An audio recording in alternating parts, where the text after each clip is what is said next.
ሳላቀው ነው የገባው እንዴት ነው ደንግጬ እኮ ነው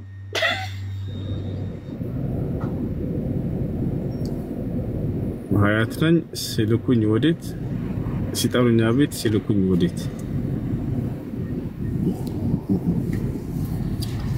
እሺ ለማንኛውም ጥሩ ነው ሰላም ነው አይደል አልহামዱሊላህ እንዴት ነህ አንተ ደህና ነኝ አልহামዱሊላህ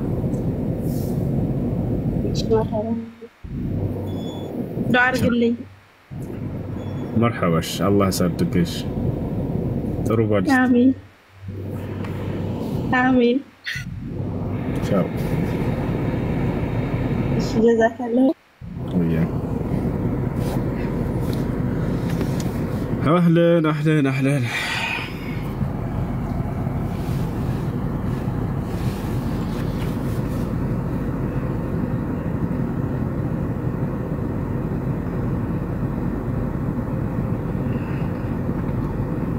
وعليكم السلام ورحمة الله وبركاته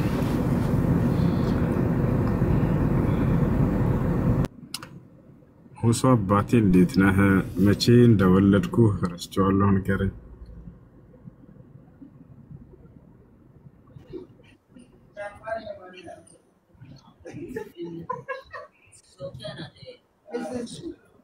السلام عليكم وعليكم السلام ورحمة الله هو سلامين كوي فيانكم هو قريتني فيا الحمد لله اسكي بقى دعاء ارجلني والله وسطي وانا مدفوع سميتي يسمعني على عندي بمدري يسمع بإيرفون ها بمدري يسمع بإيرفون يا إيرفون دم هاي على ده بقى يعني وسطي لا يعني انت نفكرنا انا ويلا على بقى لو انا لو سميت بقى عصب على ذنبي إسلامي تمرتش المستقبل وتعالى يرك إسلامي وكتوشين كسم ذكر أبزار قرآن كرا سورة أتنكره سجر كنا سورة أبزار دليل فوق بتشان كواكب كل سورة كأسنا سورة كذا دعاء درك مشان دم هاي تمام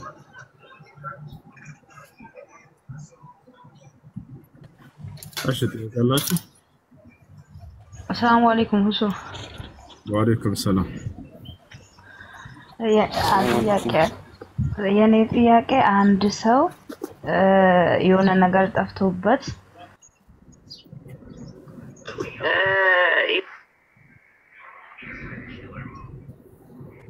ቁርአን በቁርአን መምታት ወይም ደግሞ ቁርአን መጥቶ ማሳመን ይቻላል በቃ እንትን ብሎ መግባባት አልቻሉም ቁርአን ካልመታሽልኝ አንቺ ነሽ ያነሳሽው አይቻልም እንዴ ايوه እንጻለን አይቻልም እሺ እጅን በማስ وضع اليد على السلام عليكم ورحمة الله وبركاته وضع اليد على المصحف والحلف بذلك ليس له أصل في كتاب الله وفي سنة رسوله صلى الله عليه وسلم يا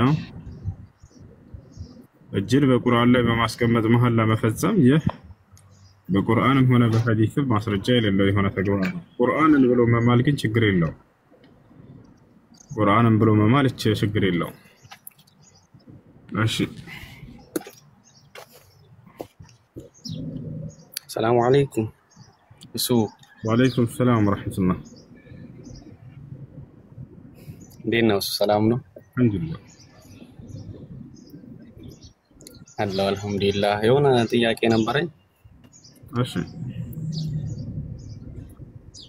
የሆነ በቀንደውጣ የሆነ መዘጋጅ እንትን ቅባት አለና እሱ እንዴት ነው መጠቀም ይቻላል ችግር የለውም እንደ አስሉ እንደ መሰረቱ ማንኛውም ስጋ የማይበላን ነገር መድኃኒትነትም ሆነ ለምግብም መጠቀም አይቻልም ነገር ግን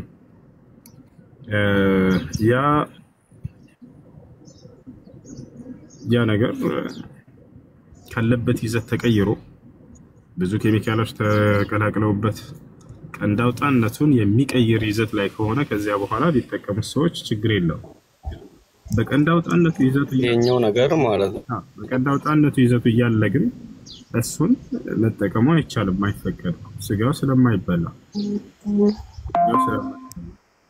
ስለዚህ ሰላም አለይኩም እየተናገርኩ ነው ልጨርስ አቻልማ አለይኩም ሰላም እየነገርኩ ነው አዳምጠን በቀንድ አውጣነቱ ይዘቱ እያለ በተጠቀሙት ኖሮ አይቻልም አይፈቀድም ስጋው ስለማይባል ከዚያ በኋላ ግን ይዘቱን ቀይሯል አሁን በቅባት ደረጃ ተዘጋጅቶ የመጣው እሱ ችግር የለውም ባጭሩ እሺ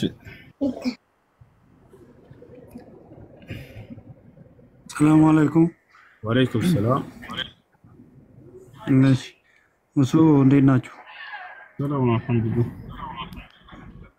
ለአንድ አራት ጥያቄ ያለችኝ ሳልጠይቅ ነው የመጀመሪያው ጥያቄ አንድ ሰው ጧራ ለምሳሌ ጧራ እንዳልሆነ አውቆ ከዛ በኋላ ሰግዶ ምናምን ያ ነገር ተዘቢለው ምንድነው ማድረግ ያለበት ጧራ እንዳልሆነ በኋላ ካስታወሰ ረስቶ ሰግዶ ሶላቱስ እንዴት ነው የሚሆነው ወዱ ግን አለው አይደል ወዱ አድርጓል ወዱ አድርጓል ወይ ልብሱ ወይንም ደግሞ ሰውነቱ ላይ ጧራ ያልነ ሆነ ወይንም ነጃሳ ቢሆን ይሄ ሰው የሶላቱን መድገም አለበት ወይ አይደግም ነገር ግን የውዱ ችግር ሆኖ በነበር ሶላቱን ይደግም ነበር ሁለቱ የተለያዩ ናቸው ነብያችን ሰለላሁ ዐለይሂ ወሰለም لا صلاة بدون وضوء ብለዋል ያለ ውዱ ሶላት የለም ብለዋል لا صلاة من غير وضوء ያለ ውዱ ሶላት የለም ብለዋል ስለዚህ ያለ ውዱ ሰገዱ ይሄ ነው መጣን ነው እና ያለ ውዱ እንትን ቢባል ሶላቱን እንደገና መደገም አለበት ጧራ ከሆነ ግን የምን ነጃሳ ልብስ ለብሶ ሰግዶ ከጨረሰ በኋላ ትዝ ቢለው ይሄ ሶላቱን አይደግምም ነብያችን ሰለላሁ ዐለይሂ ወሰለም ከዕለታት አንድ ቀን ሱሐቦችን ያሰገራቸው ያለ ዙህር ሶላት ወይንም ማዕሱር ከሁለት አንዱ 72 ድንግል ታገባላችሁ የሚባለው በጀነት ውስጥ ይላል ضعيف حديث ውሸት ነው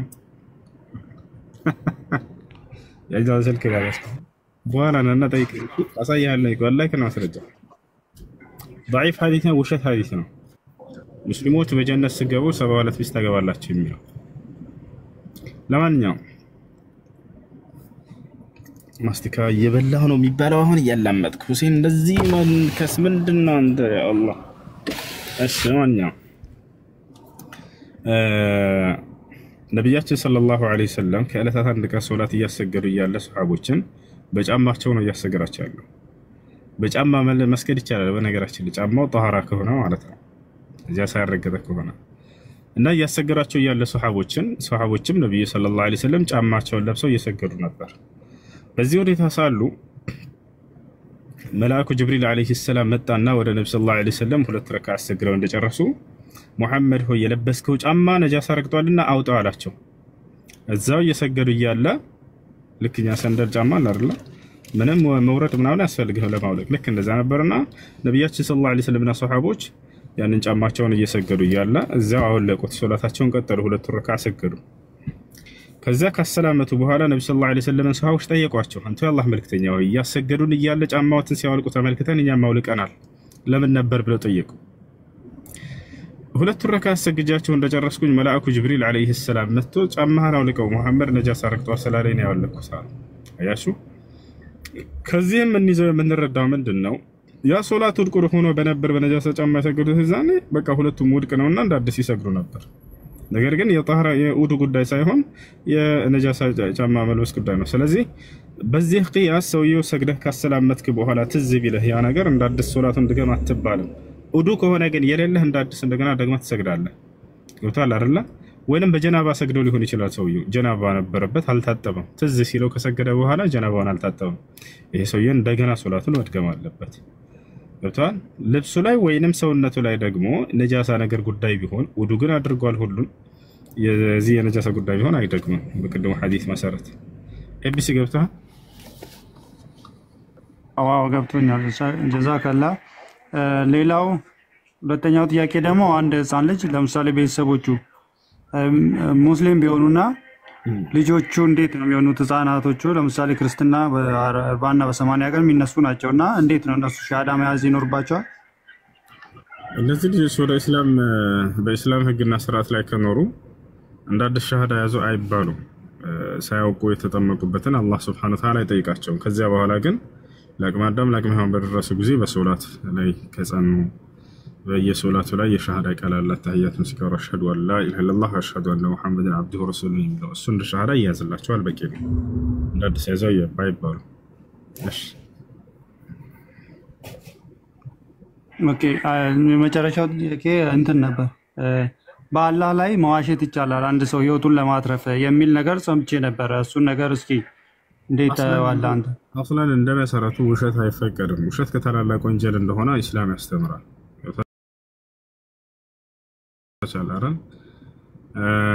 الله سبحانه وتعالى ولا تفتروا على الله الكذب إن الذين يفترون على الله الكذب لا يفلحون إلى بأني بالله لا وشتنا تكتفوا النزيع بأني بالله لا وشتنا يميكت فسوج عيدن من نابلا ولله تعالى من لا إنما يفتري الكذب الذين لا يؤمنون كذا ما يمنوا سوجنا شوالا يطلع الله سلزي وشتنا مكتف كتلا كونجل ነው በአላህ ላይ ውሸትን መቅጠፍ በተለይ በቀጣዩ ዓለም ጀሃነምን ከሚያስገባ ነገር ነው።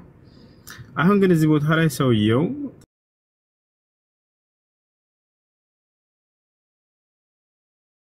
ሰራ ተደቀነበት እንበል በቃ አምላክህን ካድ ካልሆነ እገድልሃለሁኝ አለው። ወይንም ጣዖትን ጠራና ይሄን ጣዖቴን ጥራልኝ ካልሆነ እገድልሃለሁኝ አለው። ይወጣል አይደል? ዴቭ ወላሂ ወድሽልሃለሁ አውቃ ነው ደጋገመት ኮሜንቱን ናግባ ልኬልሃለሁ ናግባ። እሺ ለማንኛውም ሰውየው ሊገደል ብሎ ህይወቱን ለማትረፍ ብሎ ያን ቃል ቢናገር እንደ ወንጀል አይቆጠርበትም ነው። ገብቷል አይደል? እንደ ወንጀል አይቆጠርበትም ነው። ነብያችን ሰለላሁ ዐለይሂ ወሰለም ሶስት አይነት ሰዎች ወንጀል አያዝባቸውም ብለዋል።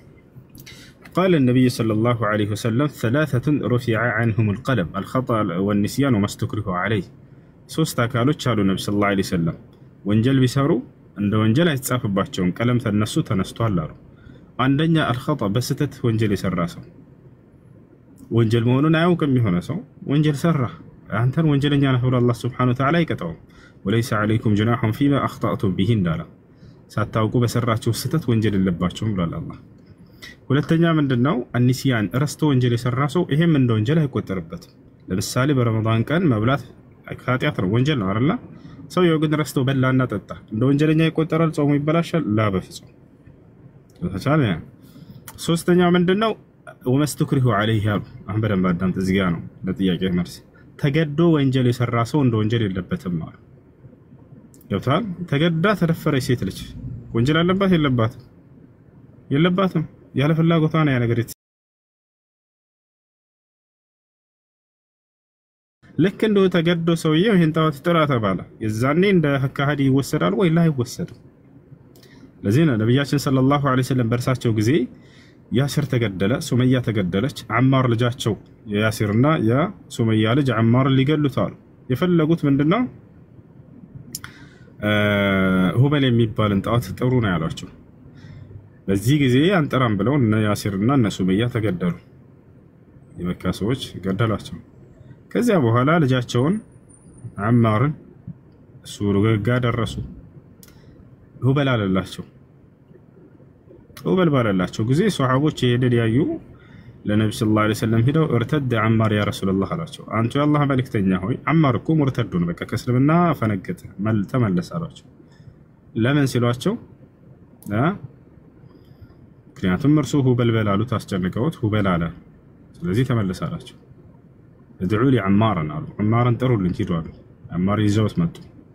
عمار ሆይ አሉት ያን ቃል ስትል ጊዜ ህይወትህን ለማትረፍ ብለህ ነው የተናገርከው ወይንስ በውስጥህ አምነህበት ነው አሉት። والله አንተ አላህ መልእክተኛ በውስጤ አላመንኩበትም ነገር ግን ሲያስገድዱኝ ህይወቴን ለማትረፍ ብዬ ነው እናትና አባቴን ከፊቴ ሲገሏቸው ስላየሁኝ አለ። ነብዩ ሰለላሁ ዐለይሂ ወሰለም ምን አሉት? ያ عمار አሉት عمار ሆይ ان عادوا فعد لهم መልሰው ከመለሱና እነሱ ከተመለሱና እንደዚያ ካስገደዱ ከህይወትህ ላይ አንተ ተመለስላቸው በለላቸው አሉት። ስለዚህ ሰውየው ተገዶ ህይወቱን ለማትረፍ ያን ቃል ቢናገር እንደ ክህደት አይቆጠርበትም። ተገዶ ወንጀል የሰራ ሰው ወንጀል አይቆጠርበትም እንደ ወንጀል አይያዝበትም ለማለት እንጂ በአላህ ላይ መዋሸት ይቻላል ማለት አይደለም። የሚያገናኝ ነገር የለም። እሺ ሰላም አለይኩም ወራህመቱላሂ ወአለይኩም ሰላም ወራህመቱላሂ ወበረካቱ። ጥያቄ ነበረኝ እንትን ነው የመህር ብር ተቀብሎ ሚስት መመለስ ይቻላል አይቻልም? የመህር ብር ተቀብሎ ሚስት መመለስ ከማን ነው የመህር ብሩን የሚቀበለው? ከሚስት ነው ሲፈታ ማለት ነው። እሷ አልፈልግም ብላ ሄዳ ሚስቱ ያኔ መህሩን መልሳለት የነበረችን ሴት ለማለት ነው። አዎ እሺ ሴት ልጅ ያለምንም ምክንያት ፍቺ መጠየቅ አትችልም። ወንድም እንዲሁ ባልም ያለምንም ምክንያት ሚስቱን መፍታት አይችልም። እንዳጋጣሚ ግን ካልወደደችው ስትችልሽ በቀጠላችሁ ልትወደው አልቻለች በዚህ ጊዜ ፍቺ ብትጠይቀው መህሩን ትመልሳለች። መህሩን ትመልስለታለች የሰጣት ነው ማለት ነው። በነብዩ ሰለላሁ ዐለይሂ ወሰለም ጊዜ አንዲት ሴት መጣ አንተ የአላህ መልእክተኛ ሆይ እኔ ባሌ እንዲፈታ ይፈልጋለሁ አለች። መህሩን መልሽለት አሏት። አንተም ፍታት አሉት። ከዚያ በኋላ መህሩን መለሰችለት። ከዚያ በኋላ ፈታ። ዳግም እንትን ማለት አመላለስ ይፈልጋው ያንን ይመልሳለሽ። እሺ ወንድም አመሰግናለሁ። እሺ ሰላም ሁሱ ልጠይቅ አንዴ። ሰላም ይቻላል ጠይቅ። ውሻ ለምሳሌ የውሻ እርጥበቱ ወይም ከውሻ የሚፈሱ ፈሳሽ ነገር ይነጅሳሉ አይደለም? ለሶላት ወይም ለሶላት አይበቃም እና 7 ጊዜ ለምሳሌ 6 ጊዜ በውሃ 7ኛ ባፈር ይባል ነበርና አሁን በአሁን ሰዓት ቴክኖሎጂ ካለበት ወይም ማሽን ካለ ምናምን እንዴት ነው ማጽዳት የሚቻለው ነው?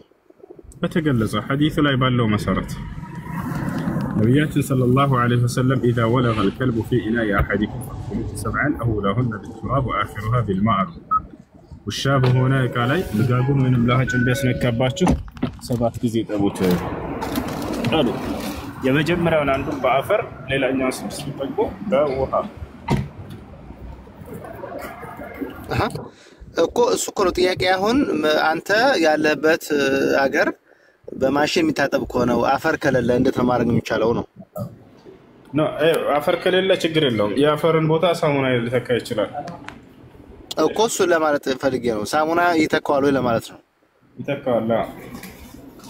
ኦኬ ሁለተኛ ጥያቄ አንድ ሰው በበሽታ ምክንያት ሊሆን ይችላል በቃ ሽንት መቆጣጠር አይችልም እና በትንሽ ከመጣው በኋላ በቃ ይንጠበጠባል ሽንቱ ሁሉ ጊዜና ያ ሰው ሶላት በቃ እንዴት ነው ማድረግ ያለበት? በቃ ኡዝር ከሆነ እሺ ምንም አማራጭ ከሌለው በቻለው አቅም ራሱን እየተቆጣጠረ መስከር ነው። እንግዲህ ሶላትን ማቋረጥ የለበትም። ግን አሁን ደግሞ ሽንት ከሸና ሰው ልጅ ያው ለሶላት አይበቃምና ያ ሰው እንዴት ነው ማድረግ ያለበት? ምክንያቱም በቀኑ 10 ጊዜ መቀየም ሽንት በመጣው ሰዓት በቃ እኮ መቆጣጠር ካልቻለ እና አቋርጥ አይባልም። በቻለው አቅም ያ ሰው በሚችለው አቅም እየተቆጣጠረ ይሰግዳል። እሺ ያው እንደዛም ሆኖ የማያቋርጥለት ከሆነስ ባለበት ሁኔታ ይስገድ። እየተንተባተበ ቢሆን ይሰግዳል እንጂ ሶላትን በፍጹም ሊተው አይገባውም። ሶላት በምንም ሁኔታ ላይ ብትሆኑ መስገድ አለባቸው። ፈተቁላህ። ስለዚህ ቀጣ ማውጣት አይጠበቅበትም። ሰውየው ባህሪው ከሆነ ይሄ ህመሙ ከሆነ ምንም መፍትሄ ያላገኘለት ከሆነ ባለበት ሁኔታ መስገድ አለበት። አመሰግናለሁ። መልካም مرحبا ቅዱሳን ሰላም አለይኩም። ወአለይኩም ሰላም። ጸጉር ቤት ነው ያለው ቅዱሳን። እሺ እንዴት ነህ? ደህና ነኝ አልሐምዱሊላህ። አንድ ጥያቄ ነበረ። እሺ ቁርአን ወይም ሐዲስ የያዘ አፕሊኬሽን ሽንት ቤት መግባት ይችላል ወይስ? ቁርአን ወይንም ሐዲስ የያዘ አፕሊኬሽን ሽንት ቤት መግባት ይችላል አይችልም? አይቻልም ብንል ቁርአን ሐዲሶች ሁሉ ሽንት ቤት መግባት ይከለከሉ። ምክንያቱም በጭንቅላታቸው ውስጥ ቁርአንና ሐዲስ አለና ስለዚህ እሱ ያስኬደው። ነገር ግን ቁርአንና ሐዲስን ከፍታችሁ መግባት አይቻልም ነው። አሻት ከፍታችሁ መግባት አይቻልም። شكرا. السلام عليكم. وعليكم السلام ورحمة الله وبركاته. ሰላም አለ አልሐምዱሊላህ። አንድ ጥያቄ ነበረ። እሺ ጥያቄ ምንድነው? እንደዚህ ቤቲንግ ቤት ካወቅ ቤቲንግ ቤት የሚሰራ ሰው እና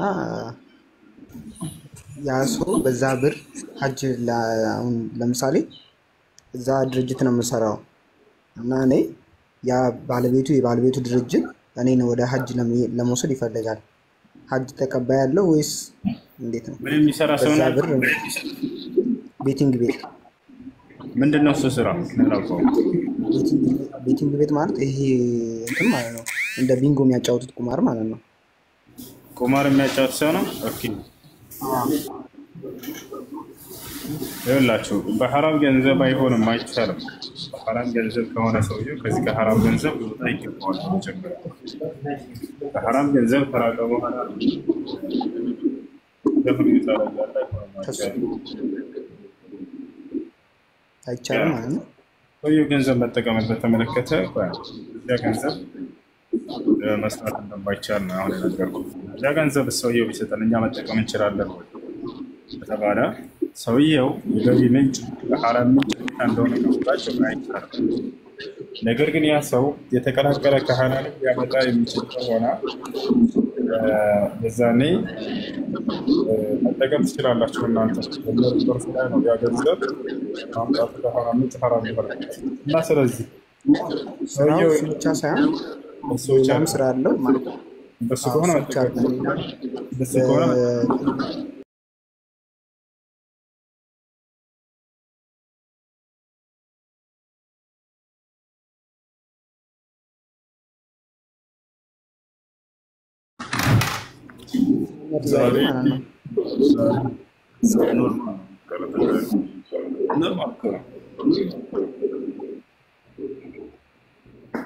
ايش ጥያቄ አለ? ይቀጥል። ሰላም አለይኩም ሙሱ። ወአለይኩም ሰላም። ሰላም ነው? አልሐምዱሊላህ። እሺ የኔ ጥያቄ ማለት ነው አንዲት ሴት ባሏ የሞተባት ሴት ልጆች አሏት። አሁን ያቺ ሴት ስታገባ የልጆቹን ሀቅ ሳትከፍል አባታቸው ምናምን ሳትከፍል ስታገባ እንዴት ይታይላታል? እሷ ያ የሚገባው ሰው ለገንዘቧን ብሎ ምንም ብሎ ይግባ ሀቅ ሳይከፈል እንዴት ነው የሚታየው? ልጆቹን ንብረት አዲስ ለሚመጣው ሰው አሳልፋ መስጠት በፍጹም አይቻልም። በዛ እንዲጠቀሙ ራሱ ሚስቱን የሚያገባትን ማስተዳደር አለበት። ሄዶ ያው መጀመሪያ የልጆቹ አባት ከሰራው ቤት ነው የገባው። ልጆቹ ሀቃቸው ሳይከፈል ውርሱን ጭራሽ አልተከፈለም የነሱ ማለት ነው። አይሆንም። የእሱን ገንዘብ የልጆቹን ንብረት አዲስ የሚያገባ ሰው አግብታ እንዲጠቀም ማድረግ ይሄ አይሆንም፣ አይቻልም። ከዛ በሸሪያ ፍርድ ቤት ስትጠየቅ ልጆቹ ገና ለአቅመ አዳም ስላልደረሱ ይሄ ሰው እዛ እየሰራ ሌላ አግብታ እየሰራች ማሳደግ ትችላለች ሀቋ ይዛትም ብለው የሰፈሩ ሸሪያ ፍርድ ቤት እንደዛ ነው ማለት ነው። ዝም ብለው ነው እና ያው ቀራም ነው ማለት ነው። ያው የልጆቹ ሀቅ እንዳለ ነው። ያ ሰው የነሱን ሀቅ መብላት አይችልም። ተላጨው አኡዙ ቢላህ ሚነል መላጫ ወላሂ አልላጭ አለ በስሞትን ማዳራ እንዳትላጩ ብዬ መልእክት ጽፌ ነው ኢንሻአላህ። ወላሂ በህይወት የተላጨሁት ሁለት ጊዜ። ሰላም አለይኩም ወራህመቱላህ። ወአለይኩም ሰላም ወራህመቱላህ። ሼክ ሁሴን እንዴት ናችሁ? ወአለይኩም ሰላም። ደህና ናችሁ አይደለ? መርሐባ። ትንሽ የሆነ ጥያቄ ለመጠየቅ ነበረ። እሺ እንትን ትንሽ የሆነ የሚያስቸግረኝ ነገር አለ። ምናልባት አህካሙ ተጅዊድ የተወሰነ ሁክሙ ራላ አይደለ? የራ ህግ ነው። ትንሽ ስለ ራ ህግ የተወሰነ አህካሙ ተጅዊድ ኢንሻአላህ በቅርብ አስተምራቸዋለሁ፣ ጀምራለሁ እያስባለሁ። በዛ ላይ ሁሉም መخارج الحروف صفات الحروف احكام المساكنات من احكام الراء እነዚህ ነው ልትማረባችሁ። مرحبا ان شاء الله. ቁርአን ቅራ እስኪ ማለት እስኪ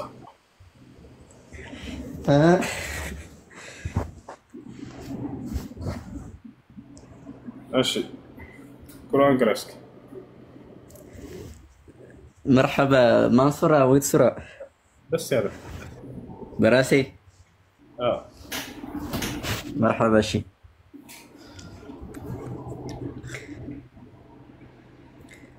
أعوذ بالله من الشيطان الرجيم بسم الله الرحمن الرحيم يا سلام ألم تر إلى الذين أوتوا نصيبا من الكتاب يدعون إلى كتاب الله ليحكم بينهم ثم يتولى فريق منهم وهم معرضون ذلك بأنهم قالوا لن تمسنا النار إلا أياما معدودات وغرهم في دينهم ما كانوا يفترون فكيف إذا جمعناهم ليوم لا ريب فيه ووفيت كل نفس ما كسبت وهم لا يظلمون.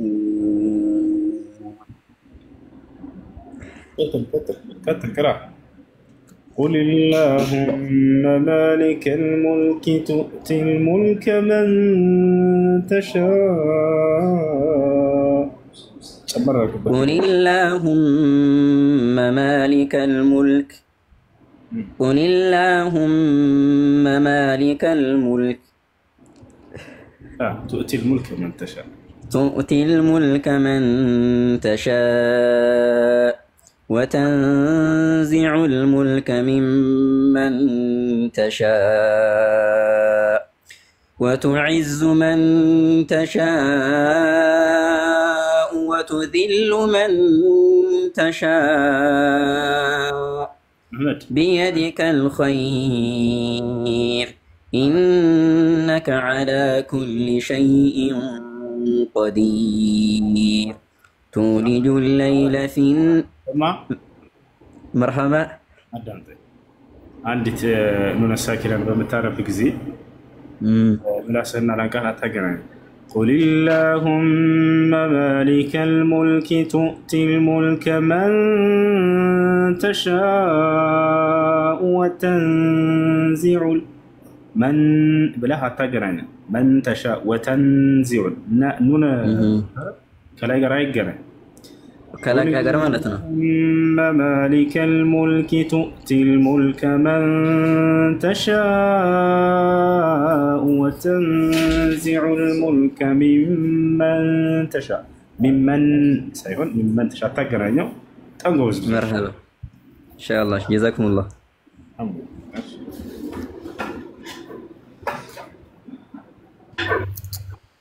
السلام عليكم وعليكم السلام سمعتنا المستأكد نو نروح عندي وصل ايش እሺ የውጭ ፕሮሰስ ማለት ነው ሳፋሪ የሚባሉ አሉ ማለት ነው ምን አልከኝ 15 ቅድመ ክፍያ ተከፍሎ የውጭ ፕሮሰስ የሚያስጀምሩ ማለት ነው 15% ከፍልና ቅድሚያ ሌላውን ደግሞ እየሰራ ከባንክ ጋር ተያይዞ ለምናምን እየሰራ ነው የምከለው ምናምን ማለት ነው እንዴት ይታያል ወለድ አለበት በብድር ማለት ነው ከባንክ ወለድ አለበት ወለድ እነሱ የሚወስዱት አለበት መሰለኝ እንደዛ ነገር ነው ወለድ ጋር ንክኪ ካለው አይሆንም በወለድ ይመስለኛል ጋር ብድር እንትን ማለት አይሆንም አይቻልም السلام عليكم ورحمة الله وبركاته. وعليكم السلام. ልጆች በኋላ እንጠይቅ ለውጣ عندي لوጥ ስለሆነ አንዴ ብቻ አፈበለ ቶሎ ባትኮ 50 ደቂቃ ብቻ ሰጥተሻል። እሺ እንትኖች ክርስቲያኖች አልሰቀሉትም አልገደሉትም ወላኪን ሹባለሁም ስንላቸው ተሰቅሏል ተገሏል እንደዛ ካልሆነ በሶስተኛው ቀን ታዲያ ሰው ከሆነ እንዴት አረገ ይላሉ እና እንዴት የተነሳውን ሲነሳ ያካል ንገሩ ይባያቸው አንዲት እንዲያቆል ሊመልሰው የማይችል ማንም ቀሳውስት ፓትርያርክ ሊመልሰው የማይችል ጥያቄ ተነስቷል ሲነሳ ያየው አንድ አካል ስጡን በሏቸው።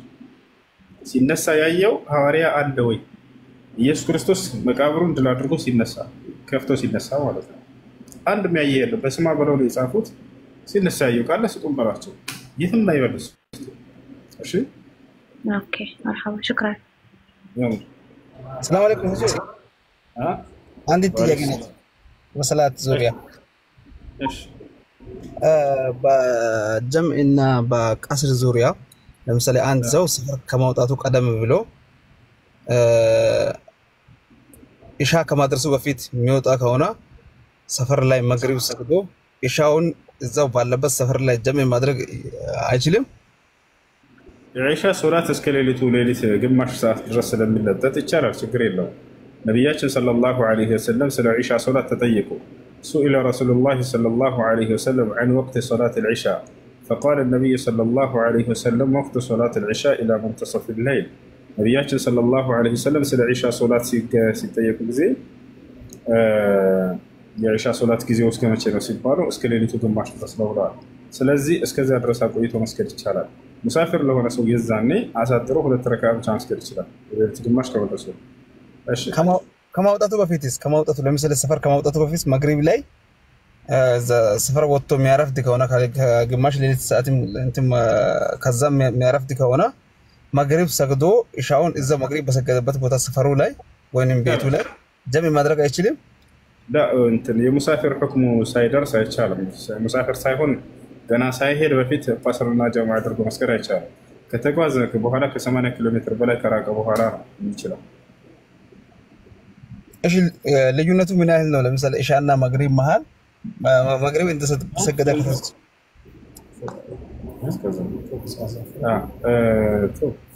እንትን ምንድነው የአንድ ሰዓት ነው ልዩነት በቂ ነው። ይሄ ነው አየህ ሁሴ አንተ ነገር ያየህ ሐዋርያ የለም አላለም አልሽ። እውነቴን ነው የምነግርሽ፣ ወላሂ ብዬ ነው የምነግርሽ። ሙስሊም ነኝ። አንድ ቄስ ሂጂና ጠይቀ የትኛውን መጽሐፍ ቅዱስ አስተማሪ ቄሶች ጠይቋቸው ኢየሱስ ክርስቶስ ሞትን ድል አድርጎ ተነስቷል የሚሏቸውን ማለት ነው። ኢየሱስ ክርስቶስ ከመቃብር ሲነሳ ሞትን ድል አድርጎ ሲነሳ ከመቃብር ሲወጣ ያየው አንድ ሐዋርያ ንገሩን በላቸው። የለም መጽሐፍ ቅዱስ ላይ የትም ቦታ የለም። ማቴዎስ የለ፣ ማርቆስ የለ፣ ሉቃስ የለ፣ ዮሐንስ የለ፣ ጳውሎስንም ጨምሩት ተነስቷል ብያለ እሱ ነው አይደል? ቅጥ የተቀደደው መጽሐፍ ቅዱስ ላይ ጠይቁ። ጳውሎስ ኢየሱስ ክርስቶስ ሲነሳ አይተዋል ወይ? አንድም የለም። በቃ ልጅ ስለወጣ ነው። እሺ ቻው፣ ሰላም አለይኩም። ወአለይኩም ሰላም። ሹክራን ጀዛከላሁ ኸይር። ወአለይኩም ሰላም ወራህመቱላሂ